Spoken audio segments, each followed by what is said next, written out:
Good day, everyone, and welcome to another episode of Let's Talk Commercial Real Estate Investing, the Black Community Edition. I'm your humble host, Dominic Green, Managing Partner of Atenico Commercial Real Estate Services here in the Dallas-Fort Worth area, mainly in Dallas. And as always, on Education Wednesdays, we're educating ourselves and talking about all things commercial real estate, different sectors, different things that we're seeing, trends, information, research, thoughts, anything that would help us acquire our first, to collaborate and work together to acquire income producing commercial property, to fund the things that are most important to us, to increase wealth, financial freedom, buy other businesses, you name it. So as promised, from last week, when I was talking about the new rules that were happening potentially for IRAs that I was made aware of. I told y'all we'll talk about self-storage. It's something that I saw come across, and one of the people that I was in a networking group said they were going to have a discussion about it. I looked at it before. It's definitely interesting business. It's not a business that's sexy. It's kind of like industrial in a sense. It's not sexy. It's not glamorous per se, but it does generate cash flow. But it does have its nuances as well. For those, just kind of like the introduction. It's nothing high level per se. But if it's something that we want to continue to discuss about, we can definitely do that.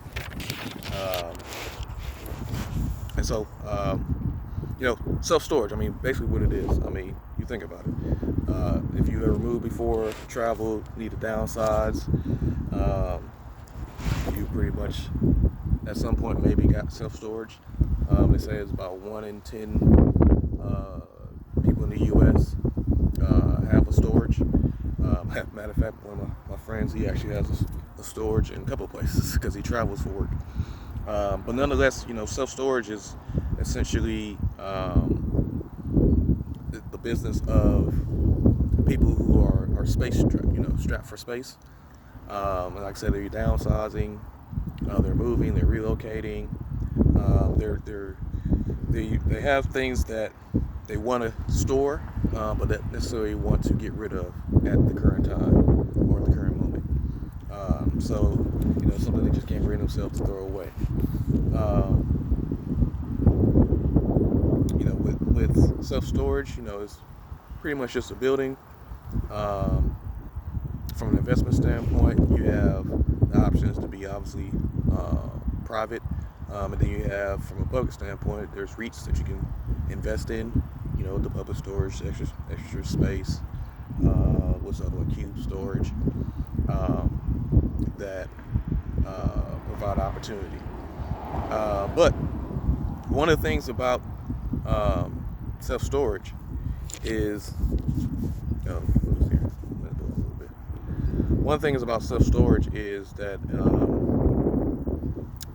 and what people love about it, is that obviously it's low maintenance costs, right? So you don't have too much common areas. Your tenant improvement dollars, you're not going in, putting in new cabinets, new sinks and stuff like that, like you're doing in multifamily. Like I said, some of the similarities when we're talking about industrial per se. This is more short term. You're renting on a month-to-month basis. But it's also hyper local, right? So when you're dealing with self-storage, it's typically the competition that's within the first 5 minutes, maybe a mile or so. If you're in the city, if you're out in rural areas, it's probably 15-20 minutes or so is the competition. But you're looking at the same factors like we look at anything. Remember, from the very beginning, commercial real estate's all rooftops, right? So you're looking for population density, growth in that area. When you're looking at the property, you're looking at the property itself, the physical condition of the property. You're also, doing your market research, what developments are coming in. Because obviously with anything, the more development that comes in, the more pressure it puts on pricing, right? And that goes for most of anything, right? right? But like I said, yeah, the area that you're in, ideally, you want to see if there's a lot of turnover in that area. If it's a lot of apartments, because apartments have 1-year leases, so it's turnover from them. I know when I first started in real estate, on the broker standpoint, that we would look at when I was, sold homes, getting into it, residential, we would actually go look at the area and look at the turnover rate. So basically, the turnover rate was how often, or a certain percentage of people that were selling their homes, buying the new homes. And typically we target the areas where they had the higher turnover rates, because that gave you opportunity to get a listing, and with the listing, opportunity to sell and then make commission, right? So it's kind of the same thing in a sense. You want to get an idea of that particular market, because with self-storage, unless you're in an area where development is one of the barriers to entry, just obviously the cost of land, which cost of land for everything is, and then obviously space. You can, you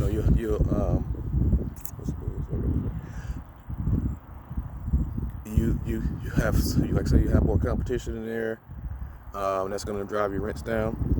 And so it's one of those things you got to pay attention to the pipeline of things coming. That's just with anything.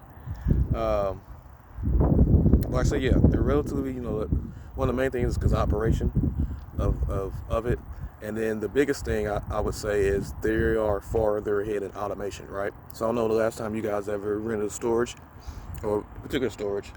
Now it's pretty much done through an app, right? So it's really not necessarily you're interacting with anybody. You download the app, you see what's available, you click it, you sign it. They verify sometimes, especially if you're trying to get a rental on top of that. But then after that, the gate's open and you go in, you put your stuff in the storage unit, you lock it up, you leave. And so, like I said, it's to the point to where it's you're not in, it's pretty automated. You're not dealing with a lot of people. So like I say, your operations is fairly lower as compared to, like, we talk about multifamily. There's somebody there that you're going to interact with, someone from the lease agent. Pretty much everything can be done through the app.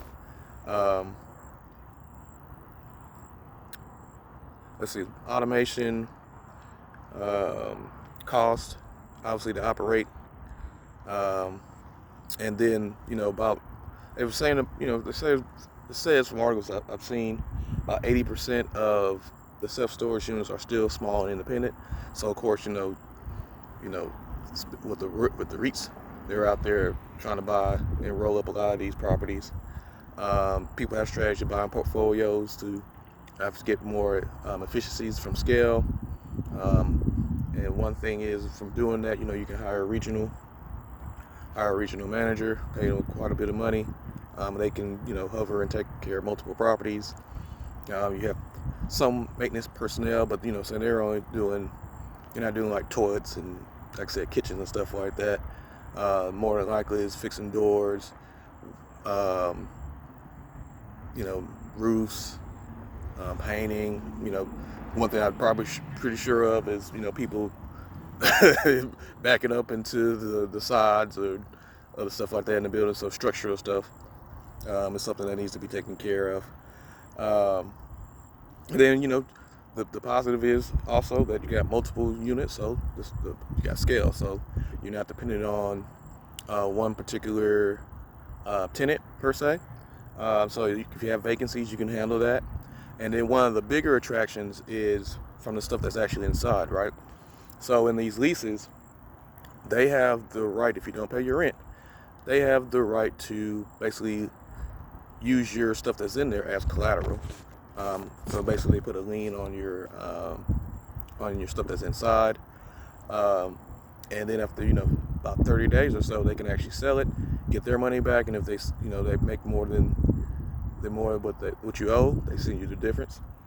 But obviously, it depends on certain laws, because different areas have different laws. So that's something to probably pay attention to. So basically, you got collateral in a sense to make sure you get paid. And then, just from the simple standpoint that the opportunity cost is big, right? So, you put something in storage, do you really want to go get it out, or you just pay the increase, right? Another $10, $5 a month. Is that hassle, paying $5 to $10 a month more, worth you going, renting a truck, loading everything up, and potentially taking it to another storage unit that's probably going to charge you more, from all those startups and stuff, startup fees and stuff, just to move, furniture and boxes. And then one other thing, especially, heck, company made their business model out of Iron Mountain. They hold a whole bunch of records because by law, especially medical records, business records, you got to hold these a certain number of years. So they built their whole business off of that, and they're going to go on digital, trying to do more data centers. But nonetheless, that's a cash flowing business for them that they still going to generate cash from. So holding records is something that's in there. From a value add perspective, a lot of it comes from changing out the doors to more roll up doors instead of the swing doors, paint, automation, cameras, lighting, changing out management, changing out the facility, and then if you have access land, there's opportunity to develop more on it. You have the opportunity, depending on where it's located, cell towers. You can do a deal with U-Haul or have your own truck as a incentive to where hey, if you rent certain types or a certain storage unit, you get to use our trucks for an hour, and then after that it's a certain fee, or you just do a deal with U-Haul. From what I understand, it's a deal from a ground lease perspective, from a ground lease agreement. So that's additional revenue that you can do. And then obviously selling merchandise, right? People say, I need more tape, need more boxes, dollies, packaging material, gloves, stuff like that. So, just different ways to add value, increase revenue. But a lot of it, control climate for certain products. And then I think that's probably, market dependent, but most self-storage, especially the newer built ones, are all climate control. People put stuff in there, they want to make sure it doesn't mold and all that good stuff. So that's very big, and that's an added bonus that you can charge by implementing those things. But yeah, you would do the same due diligence, that you would do on any commercial property that we would do. Look at the area, look at the demographics. But here is going to be more detail because you want to know the demand, if there's access demand for rental storage. So that's something you got to do a feasibility study on and really dig in to make sure that there is demand there, who your competitors are, how much they're charging, what they're doing. Is people moving into the area, or is a lot of people leaving the area? Let's see.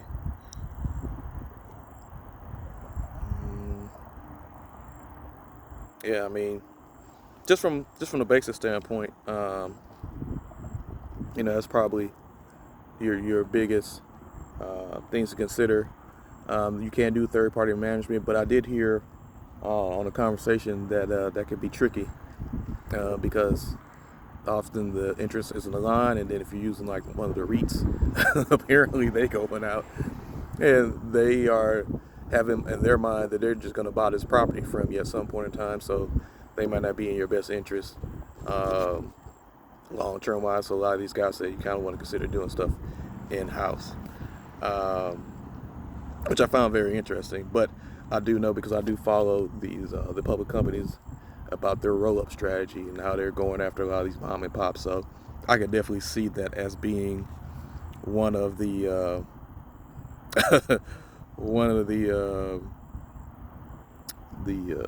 strategies to increase their portfolio from everything else. Another thing is more revenue dependent. So from the guy that was talking, one of the things I was listening to, that has huge experience. He was saying, you definitely want to look at stuff that has a minimum 300,000 NOI potential. um, from just a standpoint of purchase. Just because, like I said, it's pretty much um, in gross revenue potential. It's the ideal spot you want to be in. Yes, they have different classes and stuff like that um, of the property, but yeah, self storage is very interesting. It's one of those things you definitely have to, also, you have to specialize in. It's not one of the things that's too difficult, but you do like with anything in commercial, it's the nuances, right? There's certain things that separate it from one class, from one type of product, a property product from another, and you have to understand and know those things. So I think that it's definitely something to pay attention to, definitely something to be interested in. Right now, it's not on my radar because I think there's something that I'm a little bit more interested in, obviously, but it's something I want to put out there for the group so we can, understand, do more research on for those that are interested, collaborate on, and just another point of entry.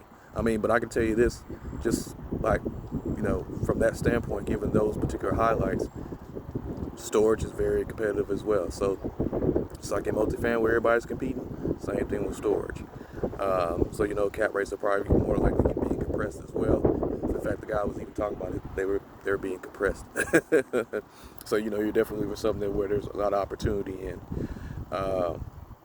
But yeah, I think that's opportunity for those who are interested, those who are looking to figure out a way to get into investing in commercial real estate, maybe one of the sectors to consider. So as always, like, share, subscribe, leave a comment. If there's anything else you guys want to talk about, let's definitely do it. I know that you're probably like, man, what's going on? Yeah, I'm outside. It's been a long day.